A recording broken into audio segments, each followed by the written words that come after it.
সারাদিন অফিস করার পর অনেক বেশি ক্লান্ত, বাসায় এসে যদি এরকম এক পিস হাঁসের মাংস দিয়ে এক প্লেট ভাত খাওয়া যায় তাহলে আর কি লাগে বলেন তো। আর সেটা যদি চুইঝালের হাঁসের মাংস হয় তাহলে তো কোনো কথাই নেই। দেখেন কত সুন্দরভাবে সফট হয়ে গেছে, আর সাথে এরকম গোটা গোটা রসুন, যেটা খেতে খুবই ভালো লাগে। অনেকদিন ধরে হাঁসের মাংস খেতে খুব ইচ্ছা করছিল, কিন্তু এই যে হাঁসের মাংস রেডি করা তো অনেক বেশি কষ্টের, এটা ভেবে আনা হচ্ছিল। ফাইনালি 2টা হাঁস কিনেছিলাম, এখান থেকে আমি একটা নিয়ে নিলাম প্রসেসিং করে। আর হাঁসটার ওজনও ভালো ছিল, একটা হাঁস 1.5 কেজি করে ছিল। তো আমি ফার্স্ট টাইমের মতো চুইঝাল দিয়ে খাবো। আমি চুইঝালগুলো কোন পেজ থেকে নিয়েছে আমি উপরে দেখিয়ে দিব, আর আমার ফার্স্ট কমেন্টে আমি লিখে দিব তাদের পেজের নামটা। আপনারা এখানে অর্ডার করলে আপনারা চুইঝাল পেয়ে যাবেন। এদিকে আমি পাতিলে বেশি করে সয়াবিন তেল দিয়ে দিলাম। তেল যদি ভালোভাবে না দেওয়া হয় তাহলে কিন্তু হাঁসের মাংসটা খেতে ভালো লাগবে না। বেশি করে পেঁয়াজ কুচি দিয়ে দিলাম, সাথে 2টা তেজপাতা। এখানে আমি আদা এবং রসুন বেটে নিয়েছি, কারণ পেঁয়াজ বাটতে গেলে আমার অনেক বেশি চোখ দিয়ে পানি পড়ে। তাই ভাবলাম হাঁসের মাংস অনেকক্ষণ জাল হবে, কুচি দিলেও কোনো সমস্যা নেই। সামান্য একটু পানিও দিয়ে দিলাম। এখন মশলাগুলো দিয়ে দিচ্ছি পরিমাণ মতো লবণ, দিয়ে দিচ্ছি শুকনো মরিচ গুঁড়ো, হলুদ গুঁড়ো, ধনিয়া গুঁড়ো দিয়ে দিলাম বেশি করে। মুরগির মাংস আপনি কম মশলা দিয়ে রান্না করতে পারবেন, কিন্তু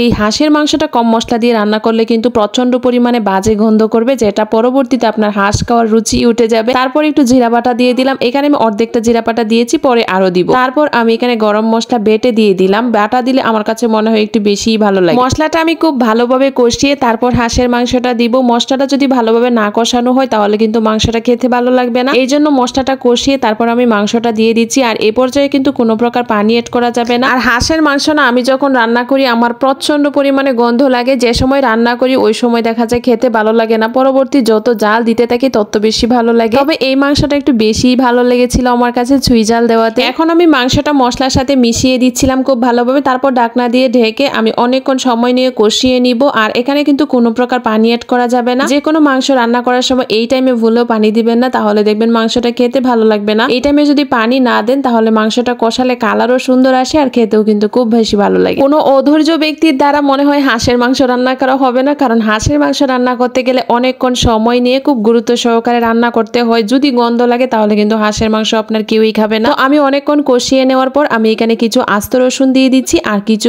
কুয়া রসুন দিয়ে দিচ্ছি। আর এই রসুনগুলা কিন্তু মাংস কষানো কমপ্লিট হলেই দিবেন। আর এই যে বাকি জিরাটা দিয়ে দিলাম। আর আজকের আমাদের মাংসের প্রধান আকর্ষণ চুইঝালগুলোও দিয়ে দিলাম। আর চুইঝালগুলো যদি এই পর্যায়ে না দেন তাহলে কিন্তু সিদ্ধ হবে না। আর কলিজাটা দিয়ে দিলাম। কলিজাটা আগে দিলে এতক্ষণ কষাতাম যখন ভেঙে যেত। আর পরিমাণ মতো এখন পানি দিয়ে দিই। চুইঝালগুলো চেষ্টা করবেন কষানো কমপ্লিট হলে দেওয়ার জন্য, তাতে করে সুন্দর করে সেদ্ধ হয়ে যাবে। ফাইনালি আমার মাংস রান্না ডান। কালারটা খুব সুন্দর হয়েছে মাশাআল্লাহ। আর সুন্দর না হয়ে যাবে কোথায় বলেন তো? প্রায় 2 ঘন্টা সময় নিয়ে এই মাংসটা রান্না করেছি। এখন আর কোনো কিছু রান্নার সময় নেই, খুব সুন্দরভাবে সিদ্ধ হয়ে গিয়েছে। আর এখানে যেহেতু আমার 2 ঘন্টা সময় চলে গিয়েছে, রুটির পোলাও অন্য কিছু করার ভুলেও সময় নেই আমার হাতে। এখন সাদা ভাতেই রান্না করে নিব, আর সাদা ভাত দিয়েই খেয়ে নিব। এই যে আমি ভাতও নিয়ে আসলাম রেডি করে। এখন আমি প্রথমেই নিয়ে নিলাম চুইঝালটা, এত সুন্দরভাবে সেদ্ধ হয়েছে। আর খেয়ে মনে হলো যে মাংসর সাথেই মনে হয় চুইঝালটা বেশ ভালোই যায়। আমি মনে হয় এতদিন মিসেই করেছি। সত্যি বলতে অসাধারণ ছিল খেয়ে। এত সুন্দর খাবার নিয়ে সামনে এতক্ষণ বসে থাকা উচিত না, ঠিক না? তাই দেরি না করে খাওয়া শুরু করলাম। আর এই মজাদার চুইঝালগুলো আপনারা অর্ডার করতে এগ্রোফিট বিজি তাদের ফেসবুক পেজে নক করুন, তাহলে ঘরে বসে আপনিও পেয়ে যাবেন মজাদার চুইঝাল।